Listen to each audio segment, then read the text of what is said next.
శ్రీ సత్యసాయి జిల్లా మడకసిరిపట్నంలో డ్రగ్స్ రహిత సమాజం మరియు హెల్మెట్ వాడకమే లక్ష్యంపై భారీ అవగాహన సదస్సు నిర్వహిస్తున్నట్లు ఎమ్మెల్యే ఎంఎస్ రాజు తెలిపారు. ఈ కార్యక్రమాన్ని జయప్రదం చేయాలని మడకసిరి నియోజకవర్గంలోని ప్రజలందరికీ పిలుపునిచ్చారు. సదస్సులో శ్రీ విష్ణు, హెబ్బా పటేల్, అనన్య నాగల్ల మరియు కారుమంచి రఘు సందర్శించనున్నారు. ముఖ్య అతిథిగా జిల్లా కలెక్టర్ శ్యాంప్రసాద్ మరియు ఎస్పీ సతీష్ కుమార్ హాజరు కానున్నారు. డ్రగ్స్ మహమ్మారిపై యువత అప్రమత్తంగా ఉండాలని, హెల్మెట్ ధరించి ప్రాణాలు రక్షించుకోవాలని కోరుతున్నారు. రేపటి రోజు 16వ తారీఖు సాయంకాలం 4 గంటలకి డ్రగ్స్ వాడితే జరిగే నష్టాలు, హెల్మెట్ వాడకపోతే జరిగే నష్టాలపైన అవగాహన కార్యక్రమం చేపడతా ఉన్నాం.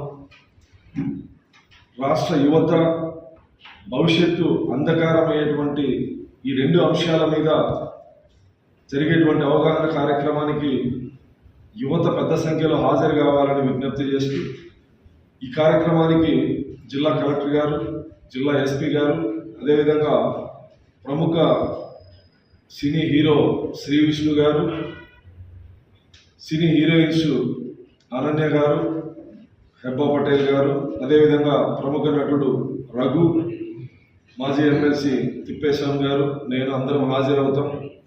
డాక్టర్ బాబాసాహెబ్ అంబేద్కర్ గారి విగ్రహం దగ్గర నుంచి హెల్మెట్ ధరించి బైక్ ర్యాలీ అమరాపురం బస్టాండ్ వరకు కొనసాగుతుంది. అమరాపురం బస్టాండ్ మహాత్మా జ్యోతిబా ఫూలే సర్కిల్లో బహిరంగ సమావేశం నిర్వహించి వక్తలు డ్రగ్స్ వల్ల కుటుంబాలు ఏ విధంగా చిన్నాభిన్నమవుతాయి, హెల్మెట్ వాడకపోతే జరిగేటువంటి ప్రమాదం వల్ల ఆ కుటుంబం నష్టపోయేటువంటి విధానాన్ని ప్రజల్లో చైతన్యం చేసేందుకు ఈ కార్యక్రమాన్ని నిర్వహిస్తాము. కాబట్టి ప్రతి ఒక్కరూ తప్పకుండా హాజరు కావాలని విజ్ఞప్తి చేస్తాం.